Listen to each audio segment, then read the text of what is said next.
Dans le prochain épisode de Plus belle la vie. Tandis qu'Emma s'enfonce, les incendies s'approchent et Myrtha fait un choix déchirant. De son côté, Lola est désormais sereine, contrairement à Kylian. Attention, les paragraphes qui suivent contiennent des spoilers sur l'épisode de Plus belle la vie diffusé demain soir sur France 3. Les incendies se rapprochent de Marseille. Vanessa assomme son père avec la crosse de son fusil, puis le braque en direction de Romain en l'obligeant à se rattacher. Le lendemain, Revel met la pression à ses équipes pour obtenir des résultats car les incendies s'aggravent d'heure en heure et se rapprochent dangereusement de Marseille. Patrick commence à douter de la culpabilité de Jourdan, qu'il soupçonne de vouloir simplement jouer avec la police. Quant à Justine, elle est désormais virée de sa secte. Il se retrouve donc à la case départ. Pendant ce temps, Emma observe Baptiste, Justine et Mathis jouer ensemble dans un parc comme une famille recomposée. Ils décident de rentrer lorsque l'état d'urgence est déclaré en raison d'un nouveau départ de feu. Dans la soirée, la luminosité commence à faiblir en raison de la fumée. Laetitia s'inquiète des départs de plusieurs clients du Zéphyr qui craignent d'être coincés par les incendies, tandis que Luna relativise. Toutefois, par mesure de précaution, Barbara décide de fermer la terrasse du Marcy.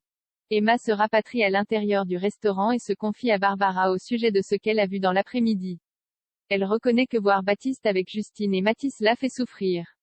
Sylvia l'interrompt pour lui parler du mariage de Vanessa et, insistant, la serveuse lui montre plusieurs selfies du couple. L'une des photos retient particulièrement l'attention d'Emma. Lola est apaisée face à la colère de Gabriel et Thomas. Lola assume son choix d'être partie en randonnée seule et n'éprouve aucun regret. Kylian, quant à lui, culpabilise toujours autant d'avoir couvert sa sœur alors qu'elle était en danger. Les jumeaux passent un peu de temps ensemble au bar du Mistral. Lola raconte à son frère qu'elle se sent plus apaisée par rapport à l'histoire avec Betty et Noé. Grâce à sa randonnée, elle a trouvé la force de leur pardonner. Mais Kylian, lui, malgré l'aide de sa psy, n'est toujours pas passé à autre chose. Quand Lola rentre chez elle, elle accepte la privation de sortie imposée par Thomas comme punition pour lui avoir menti. L'adolescente demande même à écoper de la punition de Kylian car c'est elle qui l'a forcé à mentir. Elle promet également de tout faire pour regagner la confiance de ses tuteurs. Finalement, Thomas accepte que Lola passe un peu de temps avec Sounali dans la soirée. Les deux jeunes filles partagent leurs expériences de l'été. Alors que son amie s'endort, Lola observe par la fenêtre de son balcon. Elle aperçoit Chaussette traverser la place du Mistral. Myrtha se sépare de Père Luc. Père Luc rend visite à Myrtha dans sa chambre.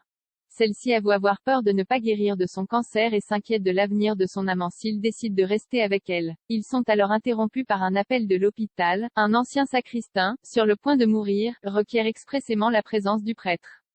Myrtha accompagne Père Luc sur place. Gabriel leur indique que José n'a plus beaucoup de temps.